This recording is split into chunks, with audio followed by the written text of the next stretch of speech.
Good morning YouTube on what is an absolutely gorgeous day here in the north of England. Not a cloud in the sky. Not a cloud in the sky, but a Freddy on the fence. And this is the Trick or Treat Studios Freddy Krueger Part 4, the Dream Master Latex Mask. Take those shades off and let's take a look at this thing.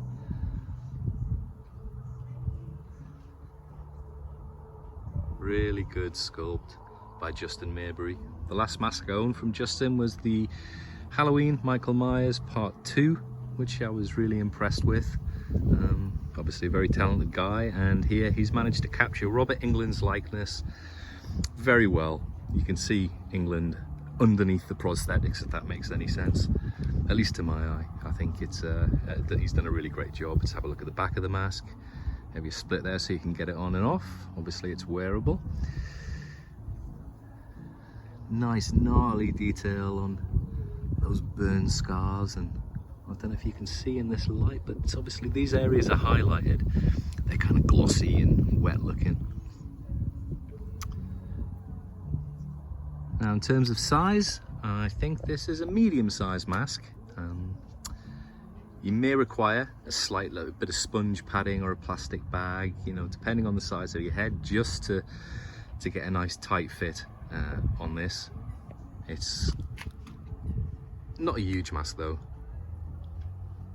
Fits my head fine. I probably will add a little bit of sponge padding here at the back, just, you know, a fraction, and possibly a little bit under the chin here. Wearing the mask, I did notice, even though this isn't a silicone mask, you can get a very limited amount of mouth movement. You can see the split there, very limited amount of mouth movement on it. Obviously it's not going to be as good as a $400 plus silicone mask, but primarily I'm going to use this for a display piece, not for costuming, and for my purposes it certainly fits the bill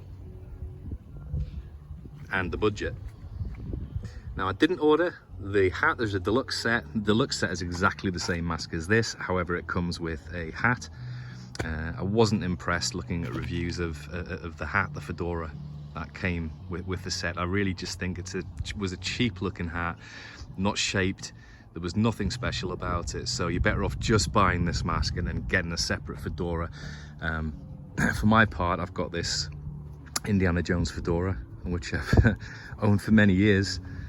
This is a wool felt Fedora, so not, you know, top of the range, but it does the job. Does the job for Indy and does the job for Freddy too. You can see I've had it a long time. I think it's got some moth holes in there. So yeah, that kind of fits the bill. Now let's show you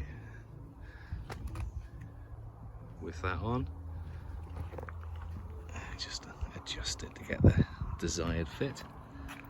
Yeah, I'm happy with that. And I think that the real Fedora just adds an element of realism to the whole thing, rather than the plasticky looking latex or wherever it was, a cheap looking dollar store type mask hat that came with the deluxe set.